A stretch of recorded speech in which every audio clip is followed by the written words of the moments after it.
நீர் பெருத்தெருவா வீடு வீடா இல்லந்தோறும் ஊர்தோறும் உலகந்தோறும் கொண்டு போய் சேர்க்கணும்னு சொல்லி அவர் ஆசீர்வாதம் பண்ண அந்த ஆசீர்வாதத்தினால இன்னைக்கும் சாமிஜி 7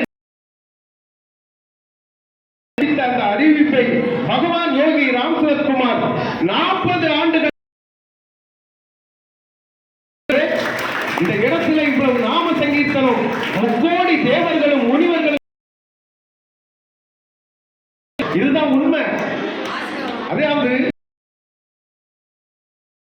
முடியும் ஒரு சிலவருக்கு தான் அந்த ஆசீர்வாதம் கிடைக்கும். அதோ இன்னைக்கு 2000 இங்கே ஒரு பெரிய நாம சங்கீர்த்தனத்தை கொடுத்திருக்கின்றார் என்றால் அது யோகியுடன் கருணையே மீனா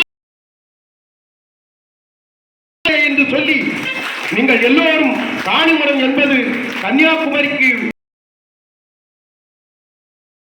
7 கிலோமீட்டருக்கு முன்னே இருக்கிறது. என்ன சொல்லியிருக்கின்றார் என்றால் யோகி வாழ்ந்த காலத்திலே அவருக்கு சிலை வைத்து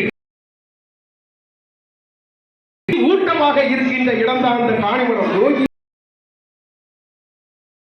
உடம்புதான் திருவண்ணாமலையில் இருக்கிறது. இந்த பிச்சைக்காரனுடைய அதாவது யோகி இருக்கக்கூடிய காலத்தில் காணிமடத்திற்கு நம்பூதிரியை தவிர யாருமே நீங்க தொட விடக்கூடாது. போல 5 கால பூஜைகள் நடக்க வேண்டும். அந்த பூஜை ஒரு நேரம் தடங்கள் ஏற்பட்டால் இந்த பிச்சைக்காரர் இறந்து விடுவேன் என்றார். அதே போல அந்த கொரோனா காலகட்டத்தில் 5 கால பூஜையும் ரிஷிகள் தவ இருக்கக்கூடிய இடம் தான் அந்த காணிமடம். அந்த காணிமடத்துக்கு வாங்க.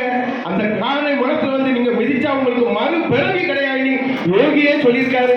அந்த இடத்துல வந்து நீங்க